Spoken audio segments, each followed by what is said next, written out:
तुम कहाँ जा रहे हो? फिर उसी सहज अंदाज में जोड़ता है, तुम तो अकेले हो, तो आज हम दोनों मिलकर नए ऑफिस में काम करेंगे। नील थोड़ा चौंकता है, लेकिन दिखावे की मुस्कान के साथ सिर हिलाता है। आर्य फिर हल्की आवाज में पूछता है, क्या चल रहा है? और फिर उसकी नजरों में कुछ गहराई सी उतर आती है। मुझे पता चला कि अनोखे पापा तुम्हारी और अनु की शादी की बात कर रहे हैं। नील थोड़ा हिचकिचाता है, फिर झट से जवाब देता है, अनु सिर्फ मेरी दोस्त हैं सर, ऑफिस में तो और भी लोग हैं। आर्य शांत स्वर में बोलता है, फिर अनु तुम्हारे दोस्त कैसे हुए? और फिर कुछ सेकंड रुककर मुस्कुराता है, मैं हूं। उस एक पल में ऑफिस का माहौल जैसे रुक जाता है। नील के माथे पर हल्का पसीना झलकने लगता है, लेकिन आर्य के चेहरे पर वही सधा हुआ भाव है। कोई जल्दबाजी नहीं, कोई गुस्सा नहीं, बस एक जानने की इच्छा जो सब कुछ बयां कर देती है। यहीं से शुरू होता है वो मोड़ जो सीरियल तुमसे तुम तक में धमाका करने वाला है। जी हाँ, अब कहानी में आने वाला है बहुत ही धमाकेदार ट्विस्ट। दर्शक देखने वाले हैं कि यहाँ अब नील का भांडा पूरी तरह फूट चुका है और आर्य को साफ साफ पता चल चुका है कि वह मिला हुआ है जलंधर के साथ। जैसे ही ये सच सामने आता है, झेंडे और आर्य दोनों मिलकर ठान लेते हैं कि अब इस नील की बैंड बजानी है। अब वो उसे सबक सिखाने वाले हैं, एक ऐसा सबक जो शायद नील जिंदगी भर नहीं भूलेगा। लेकिन कैसे और क्या क्या होने वाला है, यही अब कहानी का रोमांच बढ़ाने वाला हिस्सा है। आर्य अपनी कुर्सी पर बैठता है, गहरी सांस लेकर फोन उठाता है और अनु के पापा को कॉल करता है।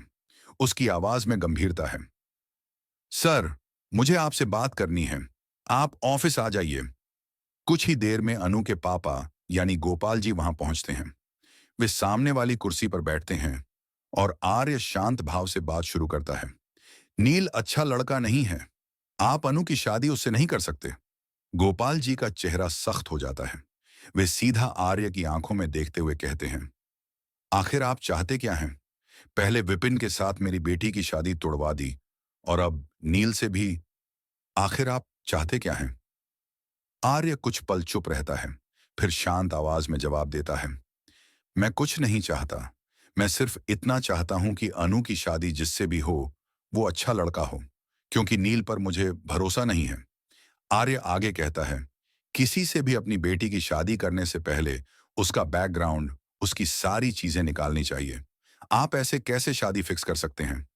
गोपाल जी थोड़ी देर सोचते हैं, फिर भी उनके चेहरे पर असमंजस है।